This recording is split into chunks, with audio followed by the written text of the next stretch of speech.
In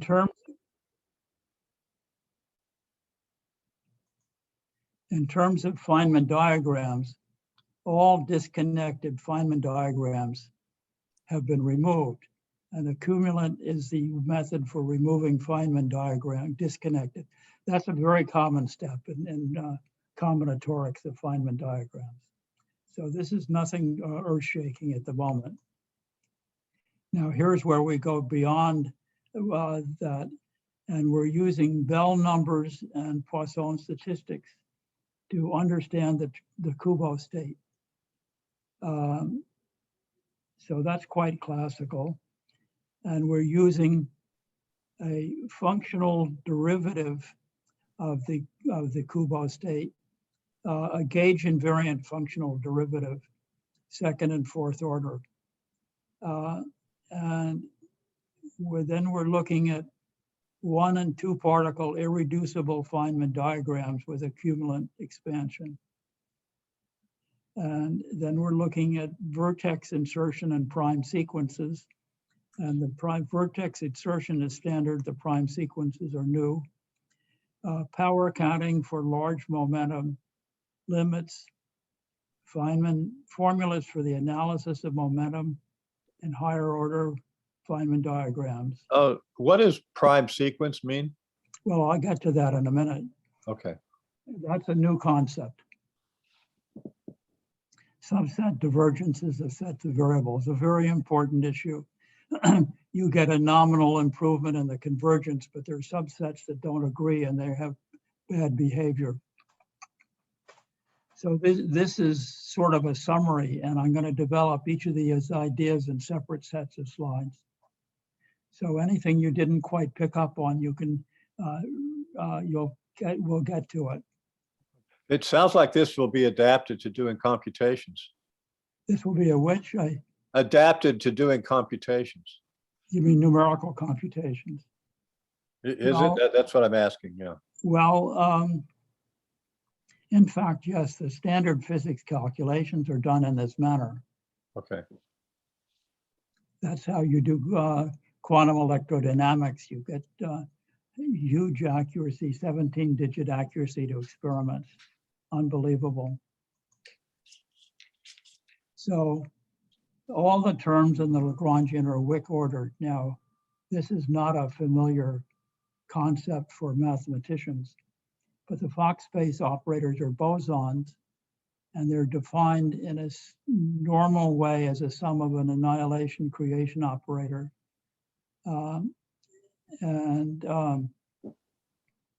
There's an infinity having to do with the ordering of these, and you remove that infinity, a vacuum infinity, right away without any further comment by putting the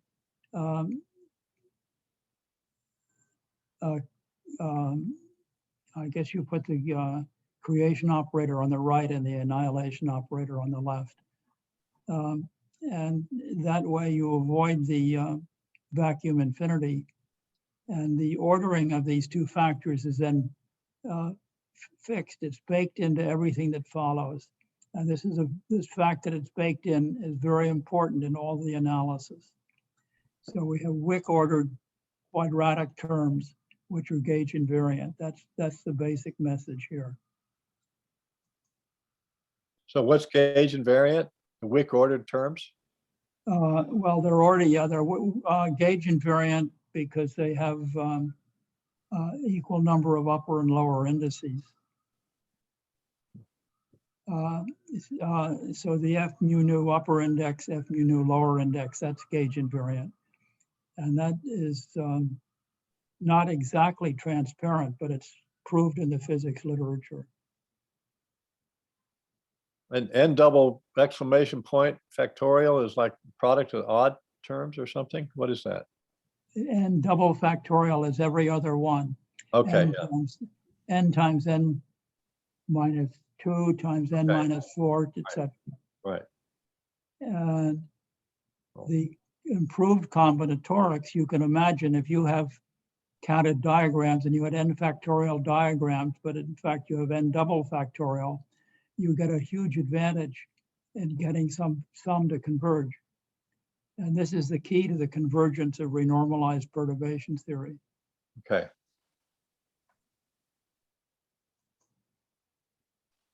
So here's some important formulas. This is a Bell number.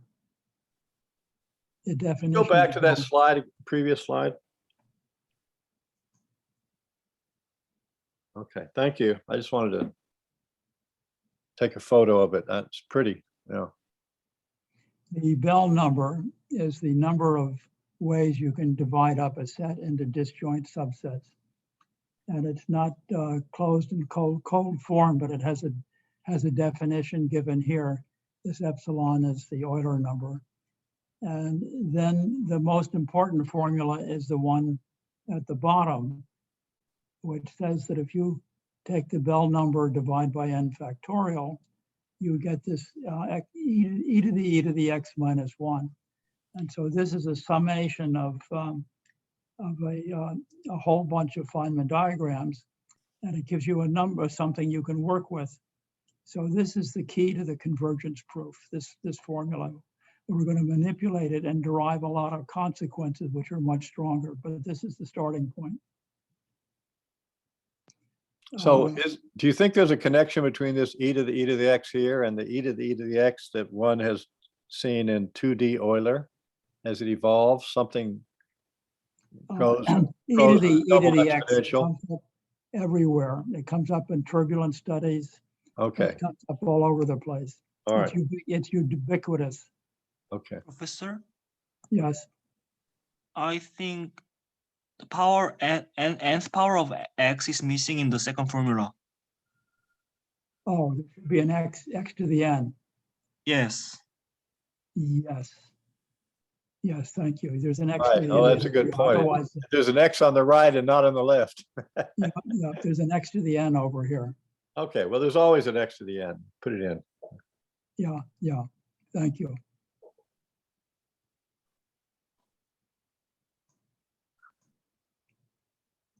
Now, what we do is we take a variational derivative, and the variational derivative is required to preserve gauge invariance. So it has to act on the Wick ordered pairs, and you differentiate the first of the Wick ordered pairs in a free way, and the second one you're constrained to differentiate its partner, so you don't have any choice. So the combinatorics of this is a little simpler. And if you do that, you get this formula for the second variational derivative. So it has a nice formula also. And there's a formula for the fourth order functional derivative. So now I want to go. Is the third order derivative 0 because it's quadratic or something? Well, you can't do that. If you're going to do a gauge invariant differentiation, you've got to do it twice. Okay. So if you just take the field operators, they don't come from the Lagrangian. It's a different story. They're called Schwinger functions. And for the Schwinger functions, you don't get this extra n factorial. And you don't get these nice formulas either. Okay. Okay, now I want to talk about a new idea, and that's a vertex insertion. So this is another standard trick in quantum and Feynman diagram language. So G is a Feynman diagram, and G0 is a subdiagram, and G1 is another subdiagram, another diagram. And I want to insert G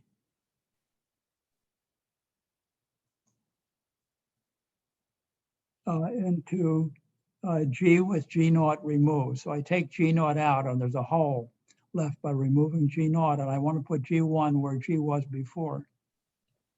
Now, naturally, you can't do that in a random way. You have to have some restrictions on the external legs of G0 and G1. They have to be compatible. So anyway, vertex insertions are important. Yeah. This is all standard. This is standard Feynman graph. It's called graphology. Yeah. It's kind of intuitively related to the infinities when points come together or something. Well, it is related to the infinities because you replace low order diagrams with higher order diagrams, and the low ones are divergent and the high ones are not. So it's definitely related to the infinities.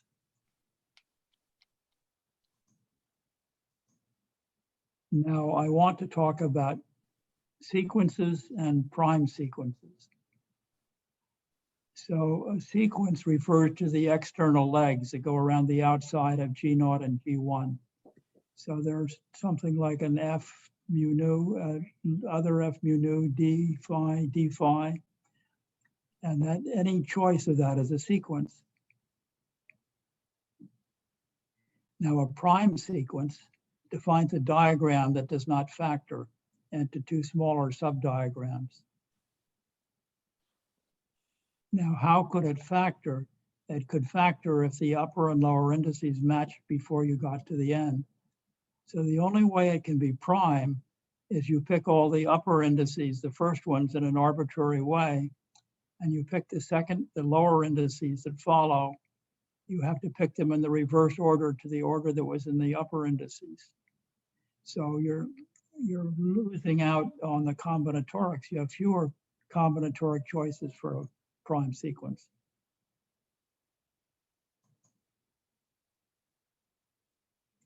Now, I want to go back to a Feynman diagram for the expansion of the Lagrangian.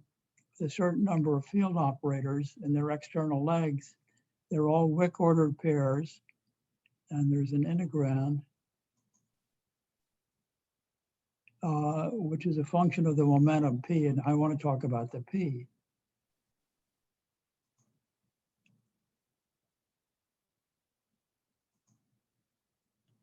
So the integrand is the subject of power counting.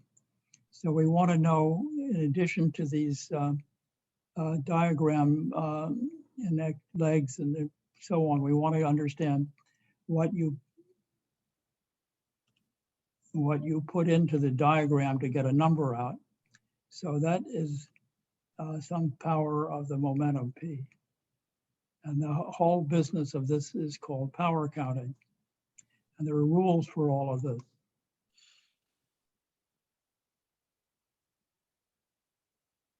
Oh, this should have been up above. In the Beer-Diagram, the integrand is a product of factors 1 over p squared. So each Wick-ordered pair gives you a 1 over p, and the pair gives you a 1 over. You get 1 over p squared for each of the for each Wick-ordered pair. So what is P related to the diagram? Well, I'm starting out with the simplest one, the Beer diagram, just at the very beginning of the expansion, n equals 0.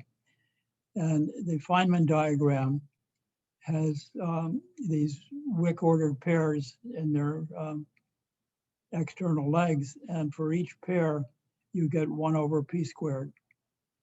And then you integrate that in a 4-dimensional space, and of course it gets infinite. And that's one of the divergences. Oh,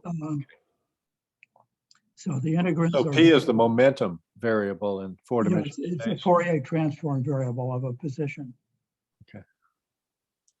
So these integrands are divergent if the number of external legs is 0 or 2, and that's special to this theory.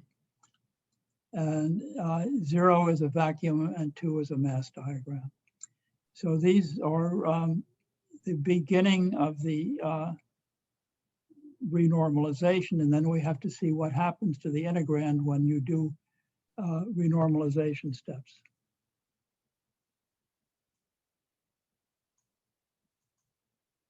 So a higher order term than quadratic would lead to more divergences.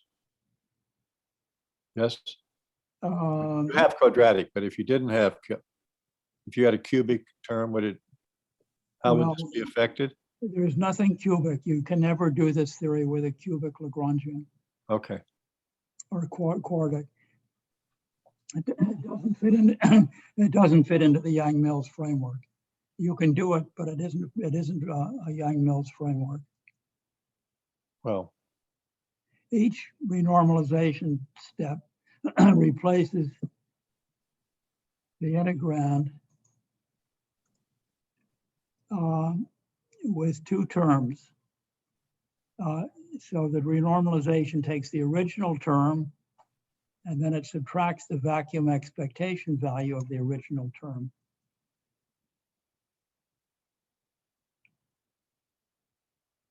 And so the subtraction, if you don't do anything about it, it's just as bad because it has the bad term and then a good term. But you want to combine these two, and it's represented in a special way as a product with one extra propagator. So I want to discuss that. So you get the difference between the good and the bad term of one propagator, 1 and 0. You get 1 and 0, and the difference is a mixture of twos and then some uniform mixture of all possible ways. So I want to discuss that formula. The formula is given here. You average from 0 to 1 of a certain fraction of alpha and a certain fraction of beta. And then you square it, so you get two propagators where you had one to start with. The mixture of 1 and 0 gives you 2, but they're in arbitrary locations.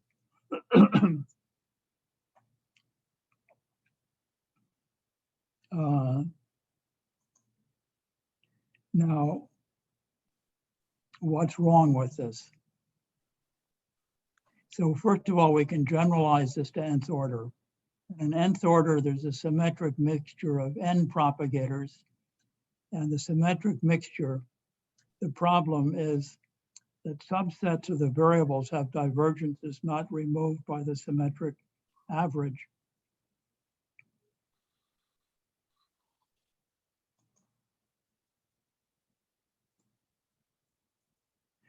There's a serious flaw. It's not a minor issue. It's an absolutely critical flaw. There's a serious flaw because you have subsets are more divergent than they should be by this rule. And so you have a nice rule that everything gets better as you go to higher order, but some variables lag behind and are not improved whatsoever. Now, it turns out that this is removed with the analysis of one particle irreducible cumulant expansions. So the idea is that the bad stuff is actually one particle reducible. And once you make it one particle irreducible, it's all good stuff.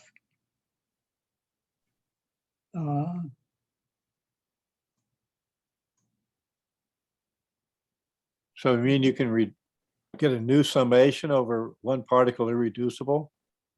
Well, I'll come back to that in a minute. Now let's see, why doesn't this go down?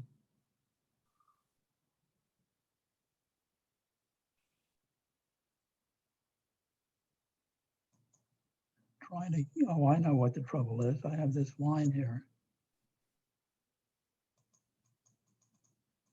Oh, that's okay. That is the end of my overview summary. Now I can go back in the more detailed look at the paper itself and go through some of these ideas in more detail. But I want to stop first and see if there's general questions on this this overall strategy. So to summarize, you have this quadratic, you're calling it Yang-Mills gauge theory. And Yeah. you're doing the procedures of Feynman diagram quantization. And then you're describing steps to remove the infinities by renormalization. Right, right, right. And getting this better n double factorial growth of the terms. Right, and the e to the x. Ultimately, it's the e to the x formula that saves the day. Okay.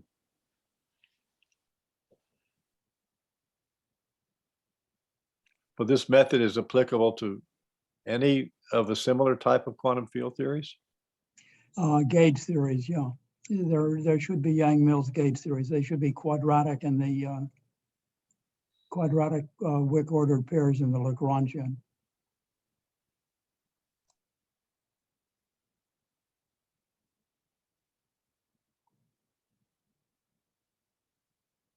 And your quadratic term was involving the square of the vorticity?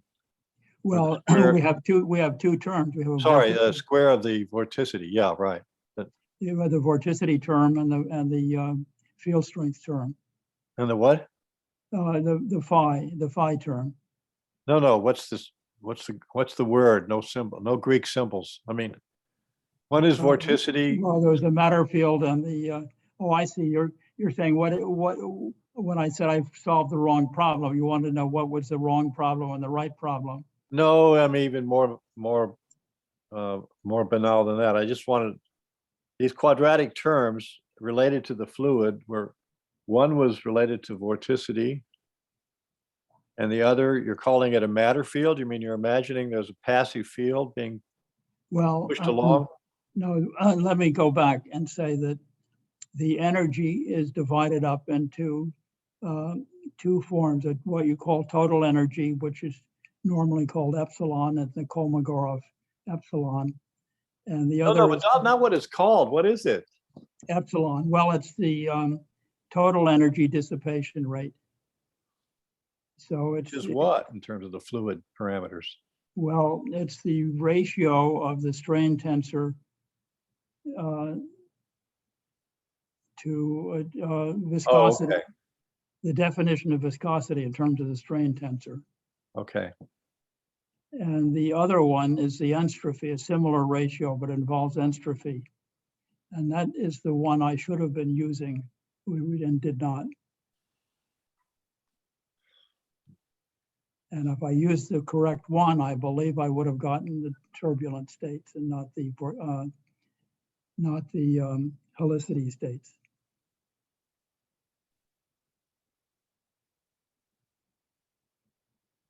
Okay.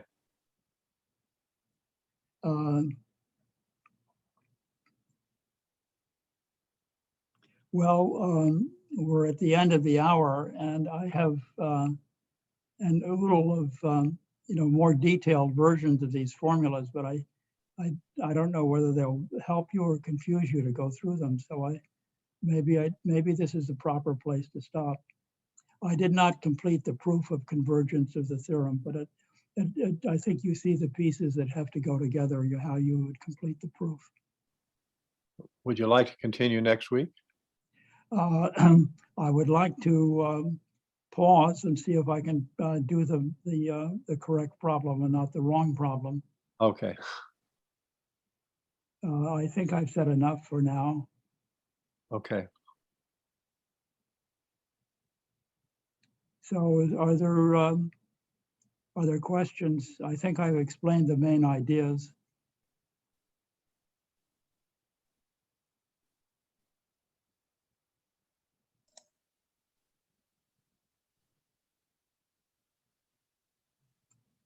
I do think this is a very powerful and proper way to study turbulence. And so it's a little bit off-putting to to applied mathematicians or geometers for that matter, but it's a very powerful method.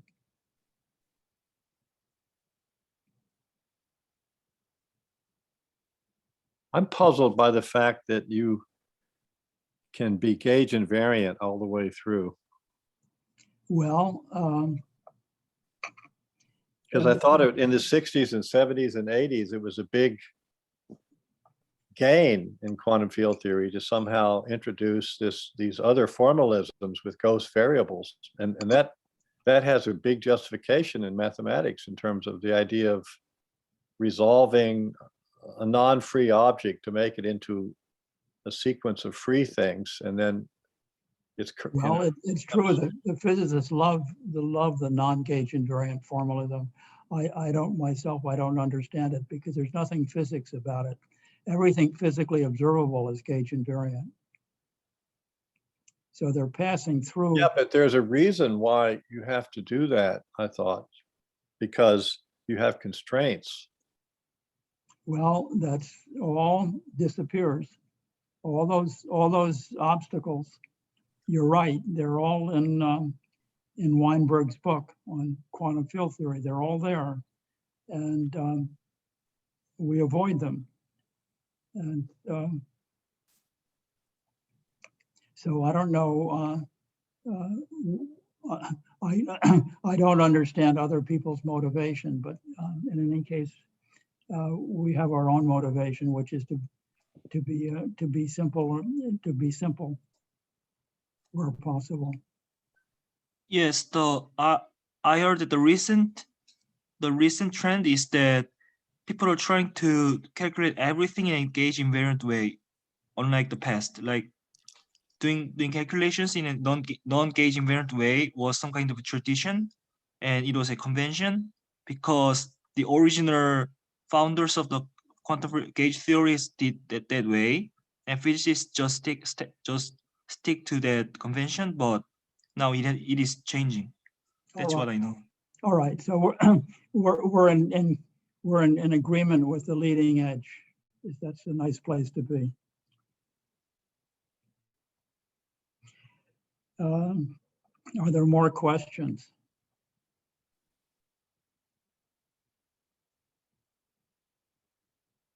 But no, I mean, I'm debating from minimum kind of understanding, but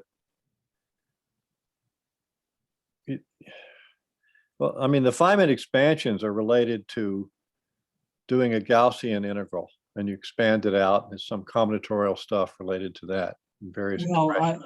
I wouldn't say so. Wait. You're supposed to nod or say you don't understand. I don't agree. Well, that's not, no. Well, I mean, okay. So, well, there's some combinatorics there, and the combinatorics comes out of doing an integral. And an integral, and this combinatorics is related to expansions, which uses the affine space of the variables. Now, if you have a gauge invariant situation, you've really formed a quotient by a nonlinear group. You're not in a linear space anymore. So it sort of doesn't make sense to do the Feynman formalism in a context where there's not an underlying affine structure there. I'm not sure what you're referring to, affine, but referring to the Gaussian and the free field, that's kinematics. No. You can have e to the action. You can have a quadratic term and higher terms and whatever. No. Oh, what? Once it's only. I mean, the Feynman diagrams are based on a linear analysis of a nonlinear expression. So expanding a power series, e to a polynomial, and you expand it out, and you compute certain integrals, and you get Feynman diagrams. Professor Sullivan? Yes? What I know is that the Feynman diagrams are perturbation series of a non-Gaussian interactive models in terms of Gaussian expansion. So the starting point is the non-Gaussian function integration, and you expand it in terms of free fields and Gaussian free fields which are Gaussian. So and the gauge invariant, and the gauge by doing everything in a gauge invariant way, we are automatically taking the quotient, considering the quotient taking the quotient into account, so that we don't have to. We are only dealing with the physical stuff, and I do not see what you mean by affine spaces, because actually Feynman diagrams are not, or far from linear, as far as I know. Well, but they're sort of like, you know, you can make an analogy with the Taylor series. To have a Taylor series of a function, you have to have a coordinate system and you have a linear structure. Then you write out the nonlinear effects in terms of the Taylor series. But there's an underlying affine structure. If you change coordinates in a nonlinear way, all of these Taylor coefficients change in a complicated way. I mean, I remember, well, 40 years ago, hearing Singer talking about the linear structure related to quantization. I mean, I just assume he knew what he was talking about. And it makes sense to me. So, and then I also know that when you divide by a gauge group, which is nonlinear, I mean, which is, not just a sort of purely affine thing, well, the quotient will not be a linear, the linear structure gets destroyed. And so then these very complicated physics things that seem artificial have been interpreted mathematically, like in Kevin Costello's book on renormalization and effective field theory, as being a kind of resolution of the quotient. There's the quotient object that where everything serious is happening, physical meaning, but it has to be resolved in a linear way with a sort of sequence of linear spaces. And then this seems to be a mathematical description of perturbative quantum field theory with renormalization, propagators, and everything. Well, So it's true. So it seems, I'd like to understand why it's not fundamentally, you're saying you don't use it because you don't like it and you don't have to use it. And it just seems surprising to me. Well, I was a little surprised that it worked out so nicely. Also, I was surprised that we got rid of gauge invariance so easily. I mean, we got rid of ghosts so easily and so cleanly.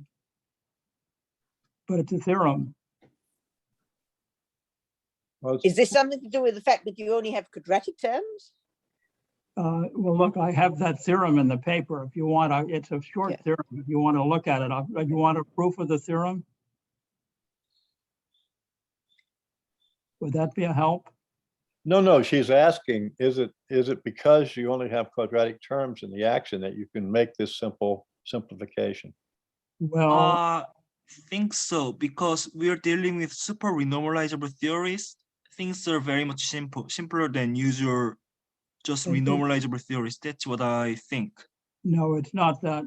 It's a general theorem. If every term in the equation is gauge invariant, then there's no ghosts. Oh, that is right. It's a very simple theorem. If you want, I will show the proof. I have it in our archive paper. But an action principle that has only quadratic terms should lead to a linear equation of motion. Well, And not that is the true. free field theory. What? And that is the free field theory. Like The what theory? that is the free field theory.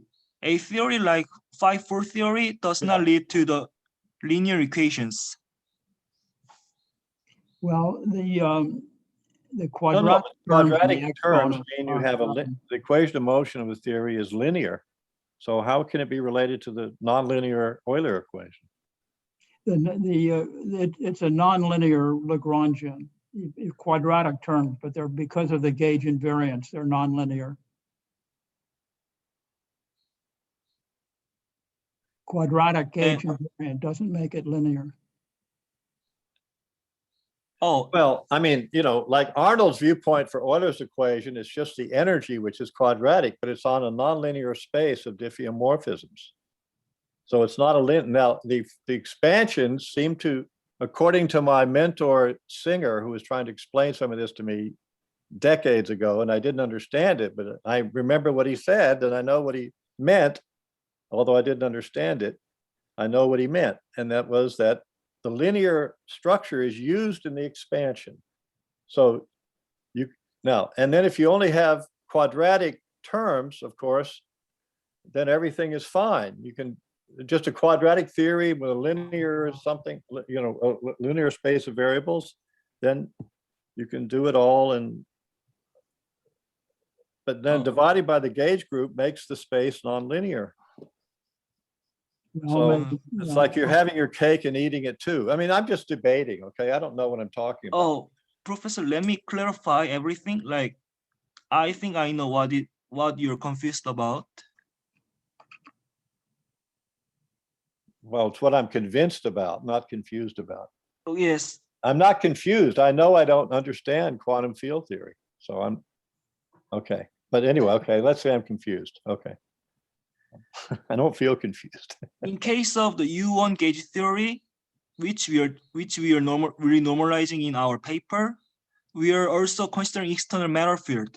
So the theory is, so we are introducing covariant derivative, and so the theory is not linear. The theory is interacting. And for general non-abelian Yang-Mills gauge theories, even if the Lagrangian may look quadratic, in fact, if you write down the components, the Lagrangian is not really quadratic. There are quartic terms involved as well.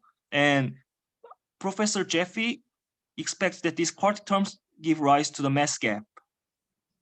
So general Yang-Mills, general gauge theories are not really linear theories because they are self-interacting theories. And for abelian gauge theories, because they are by themselves, they are free theories. So we are introducing another external matter field in order to make a interacting theory.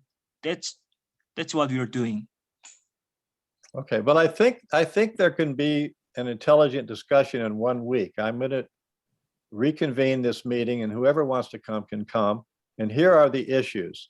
Just imagine the general formalism of quantization and related to an action principle. Then we sort of know something.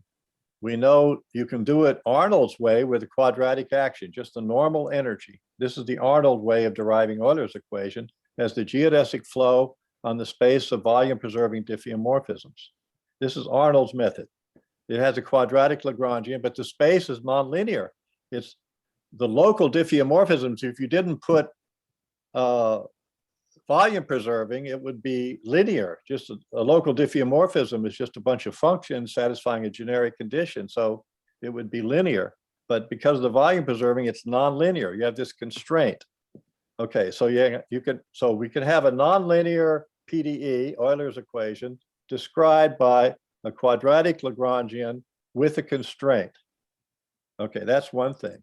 And we also know, but for that, you can't start applying the Feynman formalism, is my understanding. So that's what I want to have this discussion about. We don't have to know a lot of stuff.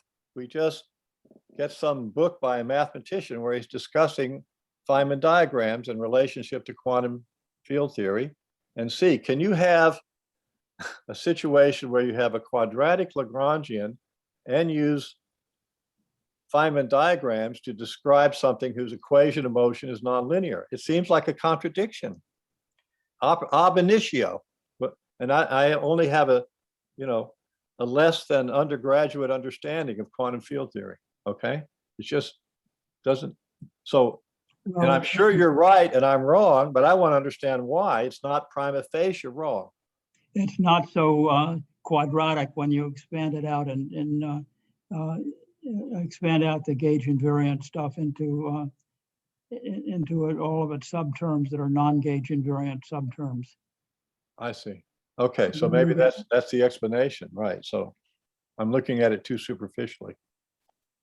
Well, I'd like to understand that. There's a lot of nonlinearity hidden in the covariant derivative. The covariant derivative is a nonlinear operator. Well, it depends on what it's acting on. It's a linear operator on the fields that are the sections of a bundle. Well, it's that's where. Oh, in fact, you get your diagrams from that nonlinearity. Yes. If you expand out the F's or the covariant derivatives of the A's, and if you expand those out as normal derivatives plus a gauge term, then it's not. Then you get a nonlinear Well, okay, so there has to be an axiomatic, we don't have to do this entire example. It's like there's an axiomatic discussion. Like if you're saying you have an action that kind of looks quadratic, but it has this secretly nonlinear aspect to it, then Right, exactly. Feynman diagrams reveal the nonlinearity, in fact. Yeah, maybe so. Maybe So I that's mean, there should be some, standing away from the exact actual example, what's going on here? You're saying there's something nice in this theory with extra symmetry, and somehow you skirt by all of these ghost variables and all of this homological algebra, which is implicit in, say, Kevin Costello's description of quantization of Yang-Mills theory. He has a proof that Yang-Mills theory in the non-abelian gauge theory sense is, strongly renormalizable, mathematical proof, mathematical definitions, and it uses this homological algebra out the back door. And certain cohomology groups have to vanish, and it's sort of a miracle that they do in dimension 4. Yep, that's all correct. That's Yeah. all correct. And we don't need it. Well, but that means you have to say why you don't need it. I mean, I would want to say why you don't need it. I mean, let's say you don't have to do anything. But I A mean, very simple theorem. And if you want to show it, I will show it. It has about 6 lines in its proof. what's the statement? That if your calculation is 100% gauge invariant, there's no ghosts. Well, and there has to be some linearity involved in the statement. No, that's just using it's a Feynman flat diagrams. out theorem. What? It's a flat out theorem. The only No, hypothesis. but that won't explain why are you using these Feynman diagrams then? That implies there's an underlying linear structure that No, you're understanding. I only use gauge invariant Feynman diagrams. That's also not standard. You can do that. You can restrict the Feynman diagrams to represent only gauge invariant quantities.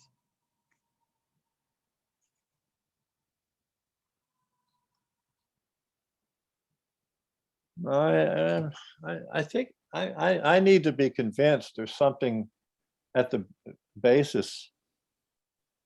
Well,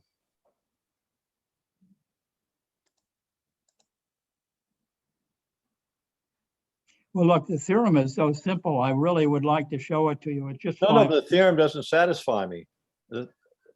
So you're saying, no, it can't have 6 lines in the proof because it has to have concepts about what are you actually doing involving the Feynman diagrams. You're doing something and making a computation and estimate. So the if you're theorem, doing something, all of whose intermediate steps are gauge invariant, then there's no ghosts.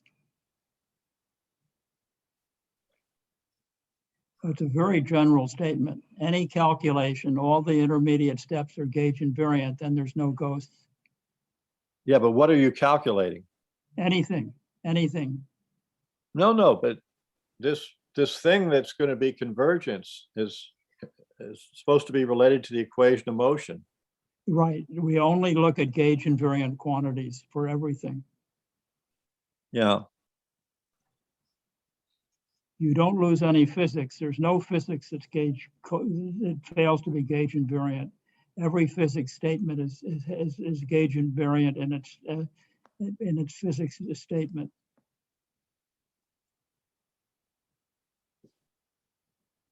Actually, I think you should come back next week and we start over with this. Now that I've seen a little bit of it, and I will prepare a counterattack. Fine. Well, so we can understand it. Yeah, right. It might not be right. Good. Well, that's the point of this seminar, is for mathematicians to understand how something about Euler's equation, eventually by mathematical statements about it, how to deal with it. Okay, very good. We'll have a return engagement. Okay, we'll have a debate, a friendly debate. Okay, like you take pro and I'll take con. Whatever. I mean, Should corporal punishment be allowed in junior high school? I think it should be. well, Go against it. I think Professor Sullivan? we're all looking for the truth. There's no No, That's no, true. We're all looking for the truth. Right, exactly. Okay. Professor Sullivan. Yes. And I remember that you just mentioned the axioms for the gauge theories. The axioms that everything must be based on. Well, what I meant was a axiomatic formulation of what this computation is doing. Namely, you're saying you can perform certain computations using gauge invariant quantities, and you're using the Feynman diagrams, which I understand to be part of this linear expansion of interacting Lagrangians. So you sort of, in fact, I view the gauge theory as you introduce the gauge theory in order to remove the constraints. And then you have to pass to the quotient theory. And you can't do that. Now, maybe you're able to do it somehow directly, but the way it's done in mathematically, I mean, like look, here's a fact in topology. If you have a group acting on a space, then there's what we call the naive quotient, which is you just take the quotient of the group action.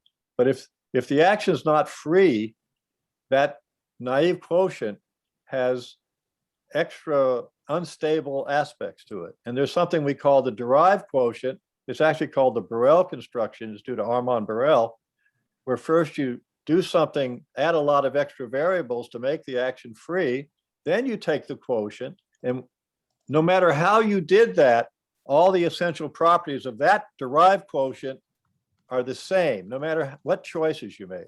And they're very different from the naive quotient when they're fixed points. So this is like a fundamental thing. This is called the derived method, and it works in every part of mathematics. There's no reason, it's not artificial, it's completely the right thing to do.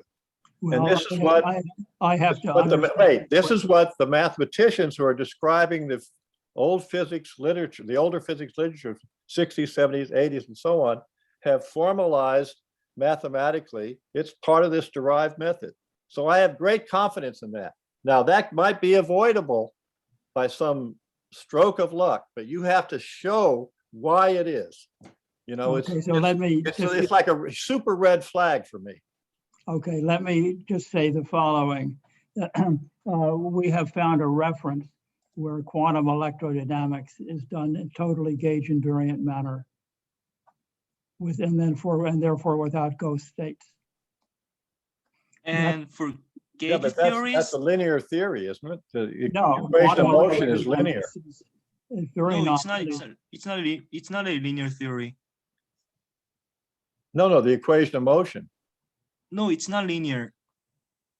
No, you have you have magnetic field, electric field. Isn't it linear in those variables? The photon field by itself is linear, but coupled to the electron, it's not linear.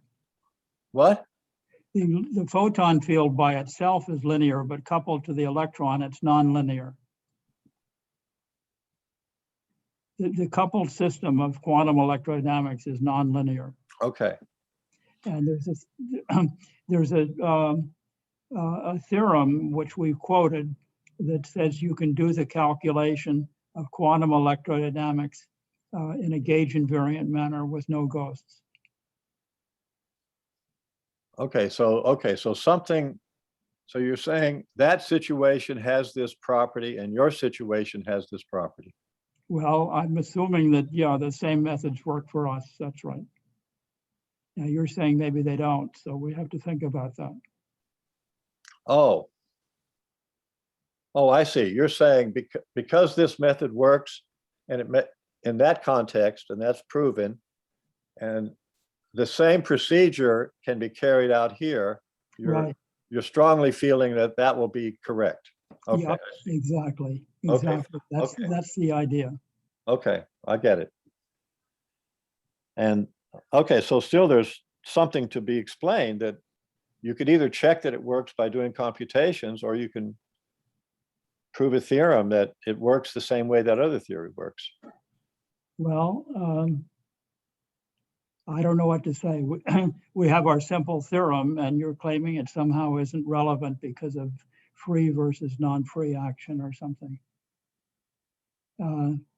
Well, because the equation we're studying is nonlinear. So if you treated it the normal way, it would have to have an interaction terms which are non-quadratic in a linear context, like using on three space or periodic three space. Well, Actions have I suspect we cubic won't terms. ever- What? I suspect we're not going to come to a resolution, but there's no harm in discussing it more a week from today. So you want to stop now and continue next week, or wait a while, or what? Well, whatever you want. It's your meeting, your seminar. Okay, so we meet next week. Yeah, right. But I don't expect we'll resolve anything, but we can exchange opinion. Okay. Well, it'll give me motivation for studying the mathematics of the quantization procedure. Yeah, yeah. Okay, do you, what is the reference for QED? So you say there's a gauge invariant way of calculating QED, Just a minute, I have to look it up. but QED is not a renormalizable theory. That's Of not- course it is. Yes, it is renormalizable. I don't think so. It has these Yeah, infinities that are not quite removed. It's sick. QED is sick. Just a The minute. name of the book is QED, A Proof of Renormalizability by Joel Feldman.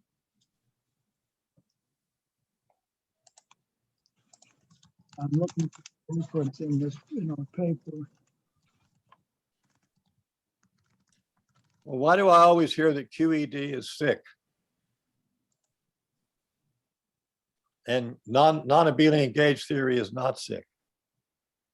Who said either of those are sick? What?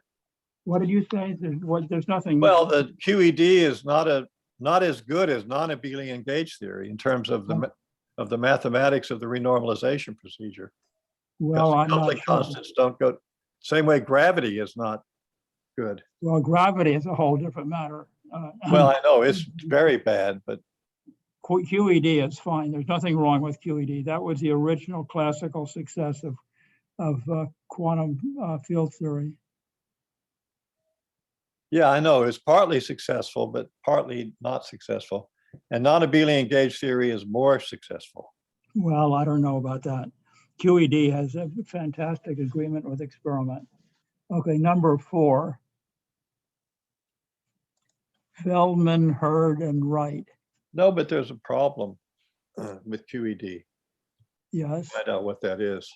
Well, there's a problem. Okay, It doesn't have so you can asymptotic do the freedom. reference on chat for the QED paper. It does not have asymptotic freedom, so you have to set the mass of the electron in sort of an arbitrary way. Okay, that's what it doesn't have, right? Yeah. Does not have asymptotic freedom. But it certainly is the classic success of. Okay, so, all right, no, but that's, okay, but I mean, there's a mathematical difference between the quantization procedure for QED and for Yang-Mills. In 4-dimensional non-abelian Yang-Mills, there's a better statement because of this asymptotic freedom, I suppose. Yeah, right. It's sort of unique. So it's meaningful. There's a canonical, the theories you get are meaningful and so on. So this is what Kevin Costello's book about, 2012. He doesn't have QED in there. He has Chern-Simons theory, and he has Yang-Mills theory in dimension 4 for any Lie group. Well, I don't think we're going to end up resolving anything, but I'm happy to discuss it next week. No, but already we've agreed this is not the same as, possibly the same as the theorem that Yang-Mills theory, it's the SU2 theory is very renormalizable. There's some math. In fact, this was one of the Clay problems, and I think there's 2 parts to it, but I think the first part has been solved by Costello, namely, he's shown that the renormalization theory for SU2 gauge theory or non-abelian gauge theory in dimension 4 is strongly renormalizable in his mathematical sense. It's unique and so on, and it corresponds to the asymptotic freedom that you mentioned. But these are all math theorems. And there are no such theorems for QED. I'm just saying that with too much authority. I don't really know that, but it's not mentioned in the book. All the I'd theories like that are, to have that reference because I was not aware of that proof. Professor Sullivan, I just uploaded the reference on the chat. okay, very good. Okay, let me take a picture. You can just download the Wait, where's the download. reference? What does that mean? LP, wait. That's not that's not something I can use. I don't know what that means. What are you looking at? LNP 0312, Joel Feldman. Yes. Is that what but where's the rest of it? Can you just download it? I can't download crap, okay?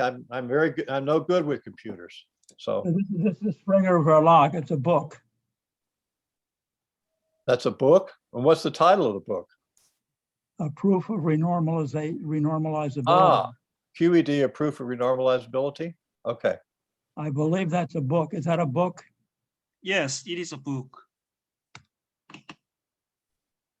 Well, I have a graduate student who could get any book, but so I can try to get this book. But I need to get your reference for your Costello thing. I was not aware of that. Okay. Yes, I have that reference.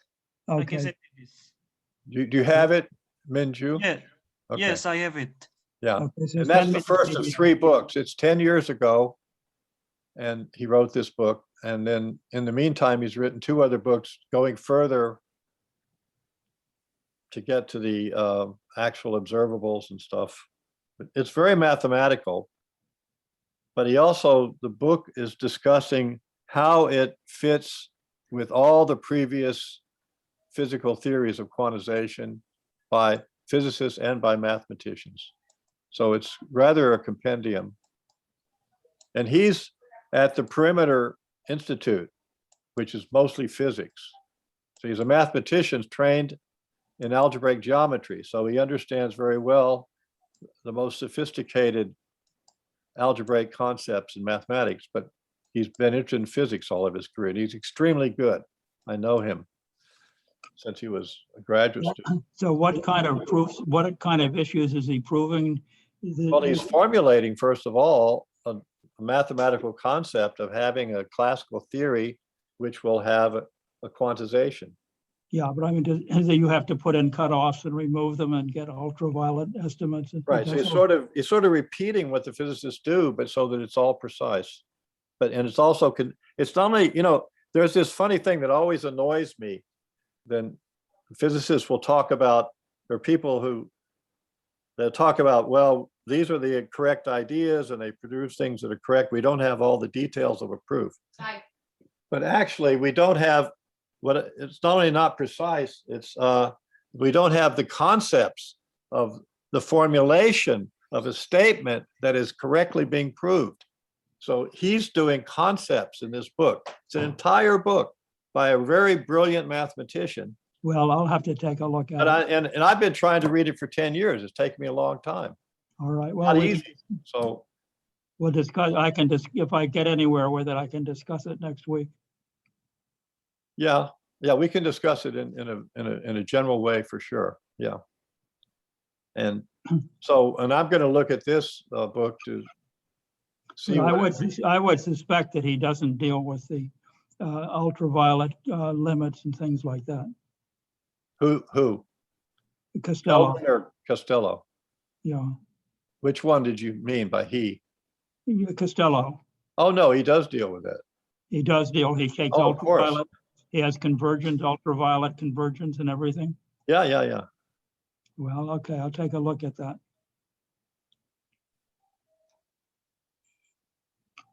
Okay. All right. So we'll have a study session on quantum field theory, both from the physics point of view and the mathematical point of view. Yep. Okay. Very good. Yep. Okay. I'm going to end the meeting.